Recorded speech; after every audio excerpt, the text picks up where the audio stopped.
pemirsa Tegar TV dimanapun Anda berada, kita lanjutkan dialog spesial kita bersama Mas Slamet Riyadi, SIP MIP, Korwil PKH Provinsi Lampung II, bersama Muhammad Juniardi, mahasiswa PKH jurusan KPI UIN Raden Intan Lampung.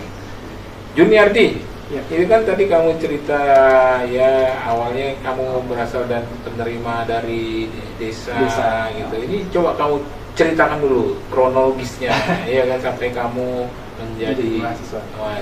Oke, sebelumnya kan bisa dikatakan bahwasanya saya ini adalah siswa SMK gitu kan. Siswa SMK ya. SMK dan SMA pun memiliki interferensi yang berbeda begitu apabila kita menilai ataupun meninjau peluangnya untuk memasuki perguruan tinggi. Karena kan dari SMK ini sendiri lebih difokuskan untuk terjun ke lapangan pekerjaan dibanding bangku perkuliahan. Betul. Nah, dari sini kami sudah mengalami kesulitan gitu, terutama terkait informasi jalur pendaftaran ke perguruan tinggi. Yang pertama, kami sudah telat pendataan di DTKS, di PDSS seperti itu. Selanjutnya di situ kami sudah tidak bisa mendaftar alur pendaftaran SPAN PTKIN karena memang datanya sudah tidak masuk.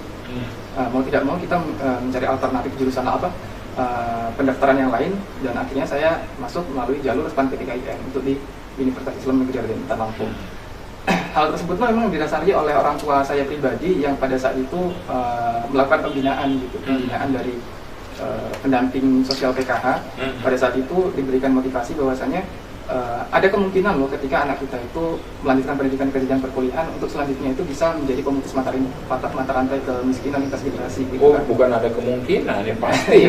Seharusnya dapat menjadi pemutus mata rantai kemiskinan lintas generasi seperti itu. Dan akhirnya orang tua saya pribadi pun memberikan support penuh pada saya bahwasanya kalian bisa loh, Anda bisa kuliah gitu, walaupun kita lihat bahwasanya di latar belakang desa kita ini belum ada yang menjadi mahasiswa gitu kan.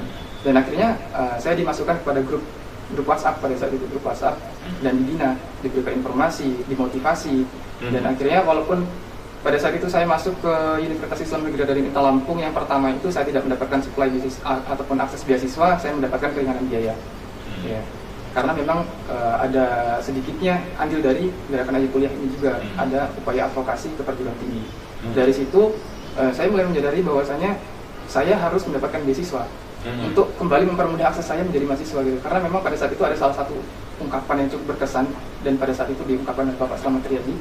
Beliau berpesan kepada saya, ketika kalian menjadi mahasiswa dan kalian ini ingin membantu perekonomian keluarga atau dalam tanda kutip adalah meringankan beban orang tua, maka hal tersebut bisa dilakukan bukan hanya dengan cara bekerja, namun jadilah pemburu beasiswa.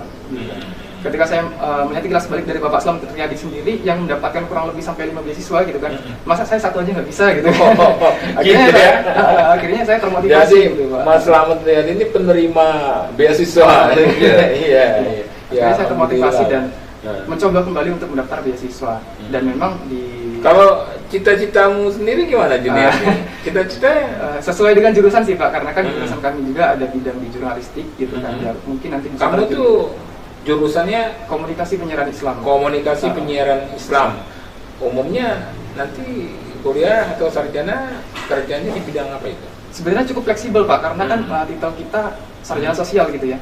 Kita bisa terjun di bidang masyarakat gitu kan, ataupun minimal bermanfaat di masyarakat, ataupun mungkin nanti kita juga bisa terjun di jurnalistik, perfilman, selanjutnya juga di situ nanti ada politik juga, karena ada dasar-dasar politik dan bisnis. Kita juga mempelajari di situ sebagai banyak ya lapangan lowongan kerja apa gitu ya di bidang-bidang itu ya. Jurusan sesuai jurusan. Kalau misalnya tips, coba dulu kamu ngasih tips lah kepada pemirsa yang punya anak mau sekarang kan situasi lagi penerimaan mahasiswa baru ya. Pendaftaran. Iya, silakan. Untuk tips pertama sendiri adalah untuk meningkatkan kapasitas diri tentunya, karena kan memang untuk masuk ke jalur ataupun jenjang perkuliahan ini adanya seleksi gitu Pak. Jadi mau nggak mau kita harus meningkatkan kapasitas diri, meningkatkan prestasi sehingga nantinya bisa diterima ke perguruan tinggi. Dan selanjutnya kita juga harus dapat menakar prestasi ataupun kemampuan kita. Apabila kita menilai bahwasanya ternyata nilai kita di kisaran 60-70 gitu kan, nggak mungkin juga kita bisa diterima di Universitas Indonesia seperti itu kan, ataupun UGM gitu kan. Jadi kita harus bisa menakar kapasitas diri, melihat diri, ngaca diri ya. Karena kan di luar sana banyak juga yang dinamakan dengan passing grade. Ya, sehingga dari masing-masing perguruan tinggi, dan di situ kan kita bisa mencocokkan apakah prestasi kita akan cocok dan masuk untuk lolos ke jurusan tersebut seperti itu. Untuk mendapatkan beasiswa pun terutama teman-teman mungkin yang dari gerakan Ayo Kuliah PKH ataupun dari berlatar belakang keluarga prasejahtera penerima manfaat PKH ini sebenarnya sudah mendapatkan akses utama untuk mendapatkan beasiswa.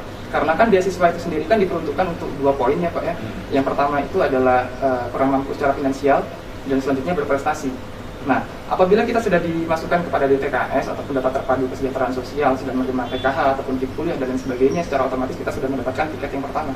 Nah, jadi tinggal bagaimana caranya kita menempa diri kita, meningkatkan prestasi kita, sehingga bisa nantinya mendapatkan beasiswa sebagai sisi. Kalau menurut kamu lah, ini sebelum kita masuk ke sesi selanjutnya ini, kalau menurut kamu program Ayo Kuliah, program PKH ini bagaimana? Menurut saya pribadi sangat bermanfaat Pak, karena memang saya pun salah satu yang menerima manfaatnya, bukan hanya mendapatkan suplai informasi gitu ya, bukan hanya mendapatkan motivasi, bukan hanya diedukasi, namun saya pun merasa didampingi. Iya, yang pertama saya merasa di sini ada keluarga, di dalamnya sekitar 500 mahasiswa itu. Kita ada latar belakang sama, kita iya. berlatar belakang sama, ya ini keluarga prasejahtera gitu kan. Selanjutnya mungkin nanti di dalamnya ada kakak tingkat yang memang jurusannya sama gitu kan. Kita bisa konsultasi, ya Kak, misalnya untuk jurusan saya ini tugas ini dan mengurus A, B, C. Termasuk kalau pada saat sudah sarjana juga bisa saling relasi. Iya, relasi dan begitu ya. Selanjutnya banyak pengalaman juga Pak yang saya dapatkan di gerakan Ayo Kuliah. Jadi salah satunya juga ya seperti duduk di sini juga pun salah satu pengalaman yang sangat luar biasa. Selanjutnya juga pada saat itu tahun 2020 ya Pak, kita bertemu dengan Dirjen Jamsos, Bapak Tuan Nazarudin. Pada saat itu juga itu pun suatu capaian ataupun pengalaman yang sangat luar biasa bagi saya. Seperti itu. Tinggal bagaimana mahasiswa atau kamu lah sebagai penerima manfaat lah istilahnya, bagaimana memanfaatkan kesempatan yang diberikan pemerintah lah dalam hal ini ya, Mas Slamet ya. Kalau misalnya program ini sendiri gimana Mas Slamet? Untuk apanya? Gerakan Ayo Kuliah? Ya. Jadi alhamdulillah di tahun 2022 ya. Ini berarti 17, 18, 19, 20, 1, 2, 3. Yang ke-6 lah, ini tahun ke-6. Tahun ke-6 alhamdulillah kemarin di jalur SNM ya, jalur prestasi non tulis ada 56 anak PKH yang sudah yang diterima sekarang ini. Baru di jalur SNM. Ya, jalur SNMPTN. Nah, itu kan jalur untuk non tulis dapat 56. Nah, satu di UI. Ada satu di UI anak PKH dari, anak dari PKH ya, syukur. Nah, kemudian dari situ nanti kan masih ada jalur SBMPTN, ada jalur SPAN PTKIN, dan kemudian ada jalur UMPTKIN, dan masih ada juga jalur mandiri atau swasta. Nanti ada gitu kan. Nah, kita juga beberapa kerjasama dengan beberapa kampus seperti Muhammadiyah Metro, kemudian Dharma Wacana Metro, itu juga alhamdulillah sudah puluhan anak-anak PKH yang kira-kira di sekitar kota Metro yang kemudian juga diberikan kesempatan mendapatkan KIP kuliah dan kemudian diberikan kesempatan untuk kemudian lanjut kuliah. Nah itu beberapa hal. Alhamdulillah ini juga saya merasa bahagia karena gayung bersambut itu kan, ada adik-adik juga semangat gitu karena melihat hasil gitu kan. Tren positifnya itu ketika jumlahnya semakin bertambah itu kan berarti pencapaiannya meningkat begitu kan. Kemudian juga dukungan dari pemerintah provinsi, alhamdulillah Pak Gub, dari mulai Pak Rido, kemudian juga Pak Arinal Junaidi, Pak Kadiswal provinsi ini. Jadi setiap anak-anak ini sudah dinyatakan lulus SNM, maka belum selesai tugas mereka. Perjuangan mereka ini belum selesai. Karena apa? Mereka harus lulus juga KIP kuliahnya, beasiswanya. Jadi syarat untuk mendapatkan beasiswa KIP kuliah itu diterima dulu di kampus. Kemudian baru selaras kemudian mendaftar dan lulus, baru kemudian dia baru bisa menikmati atau memanfaatkan dari beasiswa itu. Nah di sini ada satu langkah yang kita namakan advokasi, ya kan? Advokasi itu adalah nama-nama tadi yang 56 ini nanti akan kita sampaikan kepada Pak Gubernur, mohon dari pemerintah provinsi untuk kemudian memberikan dorongan berupa rekomendasi kepada kampus-kampus yang ditujukan kepada rektor agar anak-anak dengan data terlampir itu diprioritaskan untuk mendapatkan KIP kuliah karena memang latar belakangnya adalah keluarga prasejahtera dan kemudian berprestasi. Nah, kalau mereka tidak didukung sudah masuk kampus misalkan Unila, ITERA, UIN, tapi tidak didukung beasiswa, biasanya mundur di tengah jalan. karena tidak ada kemampuan ekonomi. Biaya hidup. Nah, biaya hidup gitu. Nah, ya itulah kira-kira gambaran. Alhamdulillah di tahun 2002 sudah 56. Ini juga berkat adik-adik sih. Sekarang saya tinggal mantau aja di grup. Ya kan, karena memang sudah apa ya, kaderisasinya berjalan gitu. Jadi adik-adik ini yang kemudian membina. Ini alhamdulillah di masa pandemi ini walaupun dengan grup ya, daring, tapi alhamdulillah juga angkanya juga tetap meningkat gitu kan. Nah, ya itu mungkin gambaran dari kami yang mohon dukungan dari setiap pihak, karena memang saya melihat ini langkah positif begitu kan, apalagi selaras dengan tagline dari Pak Jokowi ya, SDM unggul, Indonesia maju menuju Indonesia emas 2045. Kira-kira begitu.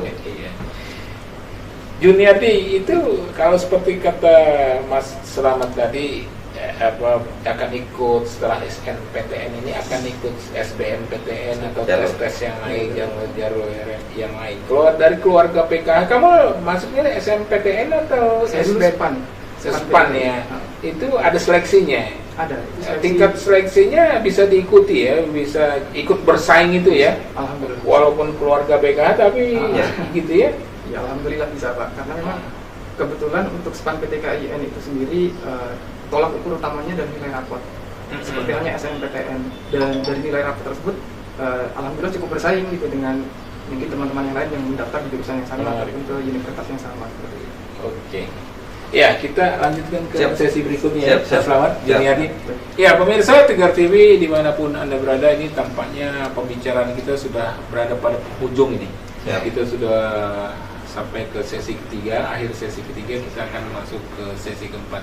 Jangan kemana-mana, pemirsa, tetap ikuti pembicaraan dialog spesial kita pada sore hari ini. Kita ikuti iklan berikut ini.